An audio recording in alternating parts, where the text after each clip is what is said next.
Student अस्सलामु अलैकुम। मैं उम्मीद करता हूं कि अल्लाह ताला के फजल करम से आप खैरियत से होंगे।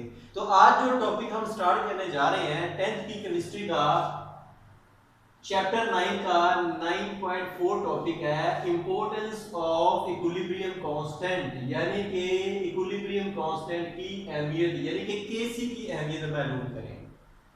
तो आज का ये लेक्चर शुरू करने से पहले आपसे गुजारिश करूंगा कि अगर अभी तक आपने चैनल को सब्सक्राइब नहीं किया या साका वीडियोस अभी तक आपको वसूल नहीं हुई तो आपकी राइट साइड में ये रेड कलर का सब्सक्राइब का बटन है, इसे आप प्रेस करें, दबाएं और इसके साथ जो बेल आइकन वाला बटन है उसे भी दबा दें ताकि डेली बेस पे ये जो लेक्चर का सिलसिला चल रहा है, जैसे ही मैं लेक्चर अपलोड करूं उसका नोटिफिकेशन आपको मिल जाए। तो चलते हैं टॉपिक की जानिब। सबसे पहले तो हम बात करेंगे कि केमिकल इक्विलिब्रियम कांस्टेंट की अहमियत क्या होती है। इक्विलिब्रियम कांस्टेंट हम पीछे पढ़ चुके हैं। इक्विलिब्रियम कांस्टेंट यानी केसी बहुत ज्यादा किसी भी रिएक्शन में अहमियत का हामिल होता है, क्योंकि किसी भी रिएक्शन में इक्विलिब्रियम कांस्टेंट की जो अद्दी वैल्यू होती है वो हमें दो तरह की मालूमात यानी इंफॉर्मेशन मुहैया करती है। यानी कि इक्विलिब्रियम कांस्टेंट की अद्दी वैल्यू जानने के बाद हम किसी भी रिएक्शन की सिमत की और हद की पेशगोई कर सकते हैं। तो दो मेन हेडिंग्स बनती है हमारे सामने, एक तो predicting direction of a reaction यानी रिएक्शन की सिमत की पेशगोई करना, और दूसरी बात जो हमें बताता है predicting extent of a reaction यानी कि रिएक्शन की हद की पेशगोई करना। तो ये दो चीजों के बारे में हमें इंफॉर्मेशन देता है और ये क्वेश्चन हमेशा लॉन्ग क्वेश्चन के तौर पे आता है। या तो वो पूछता है एग्जाम के अंदर रिएक्शन की हद की पेशगोई पर नोट लिखिए या रिएक्शन की सिमत की पेशगोई पर नोट लिखिए, लिहाजा बहुत ज्यादा तवज्जो के साथ इसको अंडरस्टैंड कीजिएगा। बहुत आसान टॉपिक है और 5 मिनट के अंदर आप देखेंगे कि आपको बिल्कुल इंशाल्लाह आपका कांसेप्ट क्लियर हो जाएगा। तो सबसे पहले हम बात करेंगे रिएक्शन की सिमत की पेशगोई करना कि केसी की वैल्यू हमें किस तरह रिएक्शन की सिमत के बारे में बताती है कि रिएक्शन फॉरवर्ड डायरेक्शन में होगा या रिवर्स डायरेक्शन में होगा या इक्विलिब्रियम की हालत में होगा। तो आपके सामने एक मैं रिएक्शन लिखूंगा जिसकी बेस पे हम आगे इसको मजीद फर्दर प्रोसीड करेंगे। तो ये मेरे पास एक हाइड्रोजन और आयोडीन के मिलने से हाइड्रोजन आयोडाइड बनने का रिएक्शन है, H2 प्लस I2। ये एक रिवर्सिबल रिएक्शन है जिसके नतीजे में ये हमारे पास HI बैलेंस करने के लिए मैं शुरू में कोएफिशिएंट 2 यानी 2 लगाऊंगा। अब अगर हम देखें इस रिएक्शन को तो ये रिएक्शन इक्विलिब्रियम की हालत यानी कि Kc इसकी जो वैल्यू है वो है 57 इसकी Kc वैल्यू यानी कि इक्विलिब्रियम कांस्टेंट 700 केल्विन पे एट 700 केल्विन। तो अब हम चाहते हैं कि इस रिएक्शन से कुछ कंसंट्रेशन लें किसी भी लम्हे और उससे हम QC की वैल्यू फाइंड आउट करें ताकि हमें पता चले कि रिएक्शन फॉरवर्ड डायरेक्शन में जा रहा है, रिवर्स में जा रहा है या इक्विलिब्रियम की हालत पे है। तो फर्ज कर लेते हैं किसी भी लम्हे हम कुछ इस रिएक्शन के मिक्सचर में से कंसंट्रेशन लेते हैं। जाहिर है कि जब रिएक्शन में से हम कुछ मिकदार लेंगे वो तीनों ही सब्सटेंसेस यानी कि रिएक्टेंट और प्रोडक्ट की होंगी, तीनों में हाइड्रोजन आयोडीन और हाइड्रोजन आयोडाइड तीनों होंगे। हमारे पास जो हाइड्रोजन की कंसंट्रेशन आएगी उसको मैं H2 ये ब्रैकेट के जरिए शो करूंगा, यानी कि हाइड्रोजन की कंसंट्रेशन हमने पढ़ा था कि ब्रैकेट जो है स्क्वायर ब्रैकेट है ये कंसंट्रेशन को शो करती है क्योंकि किसी भी लम्हे ली गई है मिकदार ज्यादा। इसके नीचे मैं एक छोटा सा स्मॉल लेटर t लिखूंगा। फॉर एग्जांपल जो वैल्यू आई है वो हमारे पास यहाँ पे वो 0.10 आई है मोल पर डीएम क्यूब। इसी तरह आयोडीन की वैल्यू देखते हैं। आपकी आसानी के लिए बता दो ये रिएक्शन अगर आपने खुद जुबानी करना हो ना, ये जो अमाउंट इसकी डबल कर देनी है तो आयोडीन की मिलेगी आपको, उसको डबल करेंगे तो हाइड्रोजन आयोडाइड की मिलेगी। ये एक्स्ट्रा इस टॉपिक सेट के बाद बता रहा हूँ ताकि आपको ये एग्जांपल याद रखने में आसानी हो। ये 0.10 है तो मैं यहाँ पे लिखूंगा 0.20 मोल पर DMQ। और इस तरह प्रोडक्ट हमारे पास है हाइड्रोजन आयोडाइड HI। इसको 0.10 को डबल किया 0.20, 0.20 को डबल किया तो 0.40 मोल पर DMQ। तो ये मेरे पास रिएक्शन मिक्सचर में से ली गई मिकदारें हैं। अब इन वैल्यूज को मैं क्या करूंगा, केसी में दर्ज करूंगा, और जो वैल्यू हासिल होगी वो मेरे पास एक नई वैल्यू होगी जिसको मैं रिएक्शन का रिएक्शन कोएफिशिएंट यानी कि केसी वैल्यू कहूंगा। तो केसी वैल्यू कैसे फाइंड आउट करेंगे, QC value reaction coefficient value है। तो QC that is equal to, हमने पढ़ा था प्रोडक्ट ओवर रिएक्टेंट। प्रोडक्ट की मोलर कंसंट्रेशन, प्रोडक्ट हमारे पास क्या है जी, HI, इसका स्केल, और क्योंकि इसके नीचे हमने स्मॉल लेटर टी ऐसा ही लिखना है। रिएक्टेंट क्या है, प्रोडक्ट की मोलर कंसंट्रेशन बटा रिएक्टेंट की मोलर कंसंट्रेशन। रिएक्टेंट हमारे पास है H और हाइड्रोजन और आयोडीन, हाइड्रोजन और आयोडीन। अब इसमें ये वैल्यू आप पुट करेंगे। HI ये हमारे पास है 0.40, इसका यहाँ पे हम लेंगे स्केल ले लिया। सेम नीचे रिएक्टेंट जो हमारे पास है हाइड्रोजन, इसकी है 0.10, और इसी तरह आयोडीन जो है इसकी है वैल्यू 0.20। अब इसको हम सॉल्व करेंगे, तो सॉल्व करने से ये इसको करेंगे तो 8.0 आ गई मेरे पास। ये QC वैल्यू आई है मेरे पास। अब इस QC वैल्यू को मैं KC वैल्यू से कंपेयर करके रिएक्शन की सिमत मालूम करूंगा कि रिएक्शन किस साइड पे जा रहा है। अब ये हमारे पास जो QC यानी कि किसी भी लम्हे रिएक्शन मिक्सचर में से ली गई मिकदारों को जब हम KC में पुट किया तो उससे जो नई वैल्यू हमें हासिल हुई वो QC यानी रिएक्शन कोएफिशिएंट वैल्यू हासिल हुई है। अब इस QC वैल्यू को मैं कंपेयर करूंगा KC वैल्यू के साथ जो कि 57 है। अब अगर हम गौर से देखें तो ये 8 जो वैल्यू आई है, ये 8 वैल्यू 57 से कम है या ज्यादा है? डेफिनेटली आपने कहना है कम है। तो इसका मतलब है जो इक्विलिब्रियम था वो तो 57 पे जाके एस्टैब्लिश होना था, लेकिन अभी जो रिएक्शन मिक्सचर के अंदर मिकदारें हैं वो मैं बता रही है कि हम 8वें पॉइंट यानी कि 57 से बहुत पीछे हैं, यानी कि रिएक्शन अभी इक्विलिब्रियम पर नहीं पहुंचा बल्कि उसमें अभी सिर्फ रिएक्टेंट ही है, तो उसने अभी मजीद प्रोसीड करना है प्रोडक्ट की तरफ। तो इसका मतलब ये हुआ कि रिएक्शन आगे की सीमत जाएगा यानी कि फॉरवर्ड डायरेक्शन में। कब जाएगा? जब हमारी ये जो QC की वैल्यू है वो लेस देन कम हो किससे? KC यानी 57 से। इस केस में रिएक्शन क्या करेगा? आगे की सिमत जाएगा यानी कि फॉरवर्ड डायरेक्शन, फॉरवर्ड डायरेक्शन। और अगर ये वैल्यू जो QC है वो बड़ी हो जाती है, 57 से ज्यादा हो जाती है, बेशक एक ही पॉइंट क्यों नहीं हो जाता, 58, 9, 10, 60 हो जाती है, तो इसका मतलब है KC से ज्यादा है, तो फिर इसका मतलब है रिएक्शन की सिमत में जाएगा रिवर्स साइड पे रहेगा, क्योंकि उसमें प्रोडक्ट की कंसंट्रेशन ज्यादा है रिएक्टेंट के मुकाबले।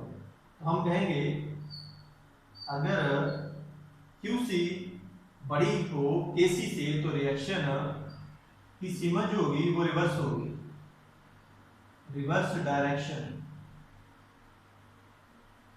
और अगर दोनों की बराबर हो जाती है यानी कि QC जो वैल्यू है that is equal to the KC value, तो इस वक्त हम कहेंगे कि रिएक्शन जो है वो इस वक्त इक्विलिब्रियम की हालत में है, तवाज़ुन की हालत में।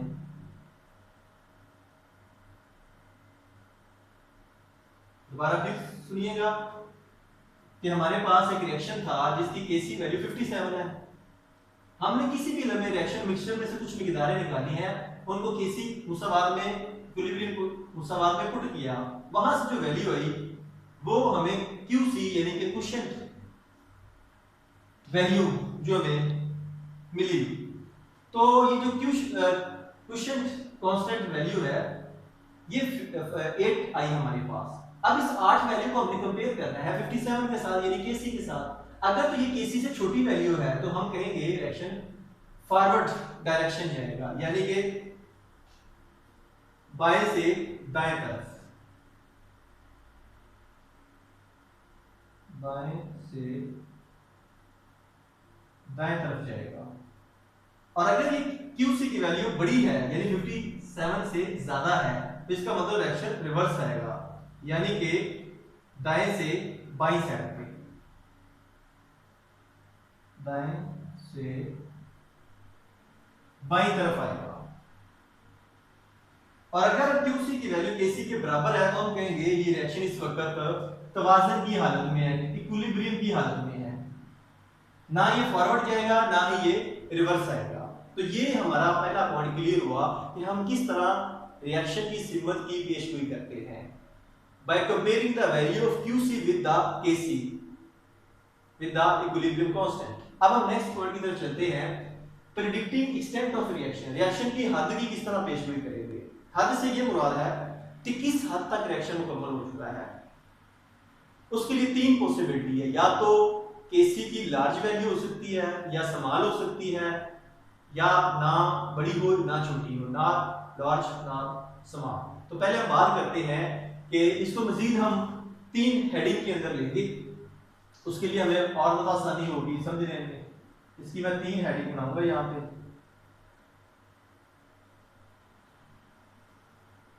पहले हम लिखेंगे कि large value of KC, value of KC यानी KC की अगर बड़ी वैल्यू हो। दूसरी मैं हेडिंग बनाऊंगा small value of KC,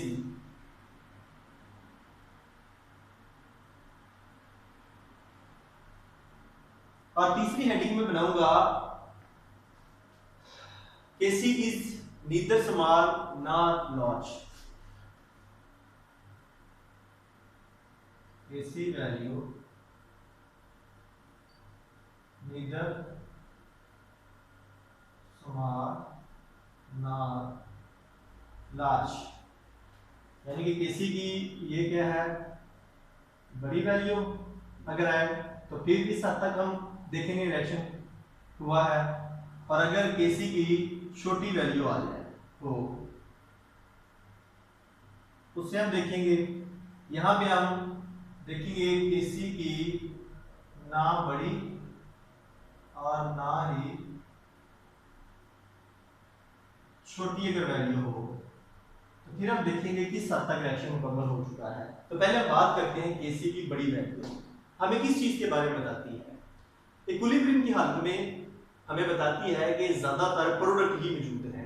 equilibrium की हालत में प्रोडक्ट ज्यादा है, तो इसका मतलब क्या हुआ कि अगर प्रोडक्ट ज्यादा है तो रिएक्टेंट ना होने के बराबर है।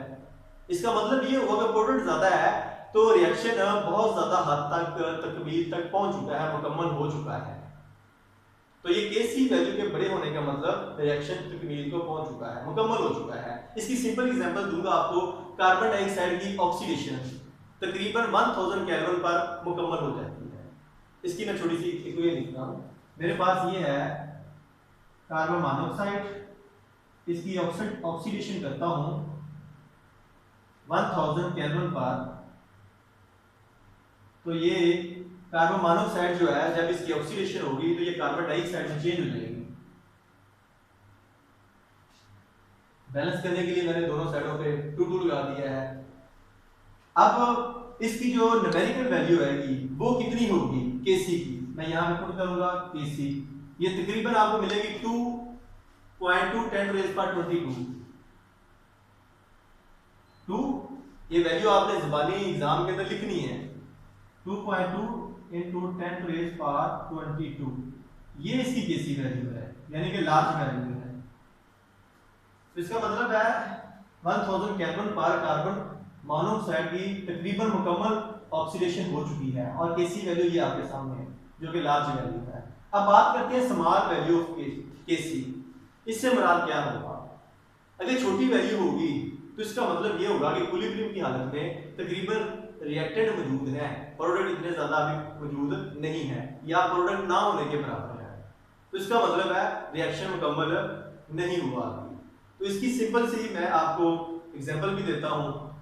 इसका ये भी मतलब है कि रिएक्टेंट्स के अंदर रिएक्शन में रिएक्टेंट की बहुत मामूली मिकदार प्रोडक्ट में तब्दील हुई है और बहुत जल्द ही इक्विलिब्रियम भी कायम होने वाला है, ये भी आप कह सकते हैं। तो सादा लफ्जों में अगर आप बताना चाहें कि समान वैल्यू ऑफ केसी का क्या मतलब है, आप बताएंगे कि इक्विलिब्रियम की हालत में तकरीबन रिएक्टेंट मौजूद है, प्रोडक्ट ना होने के बराबर है और बहुत जल्द रिएक्टेंट प्रोडक्ट की तरफ जब जाएंगे तो इक्विलिब्रियम एस्टैब्लिश हो जाएगा और ये रिएक्शन जो है मुकम्मल नहीं होने वाला। यानी कि आप कह सकते हैं कि रिएक्शन इस तरह के मुकम्मल नहीं होते क्योंकि इसमें केसी की वैल्यू बहुत छोटी है, अभी उसने इक्विलिब्रियम एस्टैब्लिश नहीं किया तो किस तरह वो प्रोडक्ट में चेंज होगी। तो इसकी एग्जांपल देता हूं अमोनिया की डीकंपोजिशन को जब हम शो करते हैं तो उसकी जो न्यूमेरिकल वैल्यू है केसी वो मैं लिखता हूं अमोनिया NH3 रिवर्सिबल रिएक्शन से शो करेंगे ये nitrogen plus 3 mole of hydrogen, ये एक रिवर्सिबल रिएक्शन है अमोनिया से की डीकंपोजिशन। तो इस डीकंपोजिशन का जो केसी वैल्यू है वो है, ये भी आपने ज़बानी रखनी है, ये एग्जाम में लिखने के बकायदा इसके नंबर है 3.010 to raised power -9, ये इसकी केसी वैल्यू है, ये समान वैल्यू है। अब हम बात करते हैं कि केसी की ना ही बड़ी वैल्यू हो अद्दी वैल्यू, ना ही अद्दी वैल्यू छोटी हो, उससे क्या मुराद होगा। तो इसका मतलब है कि ऐसे रिएक्शन जिनमें इक्विलिब्रियम की हालत में रिएक्टेंट और प्रोडक्ट काफी मिकदारों में मौजूद है, ना ही वो कम है ना ही ज्यादा बल्कि काफी मिकदार में है, इक्विलिब्रियम की हालत में हम बात कर रहे हैं। उस रिएक्शन मिक्सचर में रिएक्टेंट और प्रोडक्ट दोनों ही काफी मिकदार में मौजूद है, उस वक्त जो केसी की वैल्यू होगी वो क्या होगी, उसकी वैल्यू भी मैं लिखता हूं और इसकी सिंपल एग्जांपल देता हूं नाइट्रोजन टेट्राऑक्साइड N2O4 की डीकंपोजिशन की। N2O4 को जब हम डीकंपोज करते हैं तो ये भी एक रिवर्सिबल रिएक्शन से गुजरने के बाद NO2, अब इसको बैलेंस कर रहे हैं, नाइट्रोजन 2 है इधर नाइट्रोजन 1 है, मैं शुरू में 2 लगा दूंगा, ठीक है जी। तो अब यहां पे केसी वैल्यू लिखेंगे आप, यानी कि जिसकी ना ज्यादा बड़ी है ना ही केसी छोटी है, 0.211। तो ये आपके सामने मैंने तीनों की केसी वैल्यू भी लिखी है, तीनों की केमिकल इक्वेशन भी लिखी है और बता दिया है कि किस हद तक रिएक्शन हो चुका है और किस हद तक इसमें होने वाला है। तो उम्मीद करता हूं कि आपको आज के इस टॉपिक यानी इक्विलिब्रियम कांस्टेंट की इंपॉर्टेंस यानी अहमियत का पता चल चुका होगा।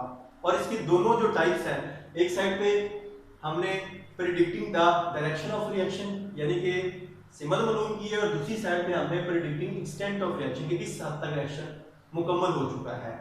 तो उम्मीद करता हूं आपको अंडरस्टैंडिंग हुई होगी। अगर ये पसंद आई है तो आप इसे लाइक करें, अगर आप चाहते हैं कि दूसरों को भी फायदा हो फिर इसे शेयर करें, नीचे शेयर का बटन है, अपने दोस्तों को व्हाट्सएप, फेसबुक, यूट्यूब के जरिए फॉरवर्ड करें। अगर आपके ज़हन में क्वेश्चन हो तो इस वीडियो के नीचे जो कमेंट बॉक्स है वहां अपना क्वेश्चन पुट करें। और अगर आप चाहते हैं कि फ्यूचर में इस तरह की वीडियोस हमें मिलती रहें डेली बेस पे, अब प्रैक्टिकल की भी और थ्योरेटिकल जो लेक्चर्स हैं, तो आप इस चैनल को सब्सक्राइब करें। और आपके प्यार का, मोहब्बतों का बहुत ज़्यादा शुक्रिया अदा करूँगा, क्योंकि आप लोगों के पॉजिटिव कमेंट्स और फीडबैक से पता चलता है कि आप कितनी ज़्यादा इंटरेस्ट के साथ ये लेक्चर सुन रहे हैं, इनसे कुछ सीख रहे हैं। जब आप सीखते हैं तो फिर मुझे आपके कमेंट से पता चलता है कि आप बहुत ज़्यादा इसमें इंटरेस्ट शो कर रहे हैं। तो आपके इंटरेस्ट की वजह से ये सारा सिलसिला आगे चलता जा रहा है। तो इन अल्फाज के साथ नेक्स्ट वीडियो तक इजाज़त चाहूँगा।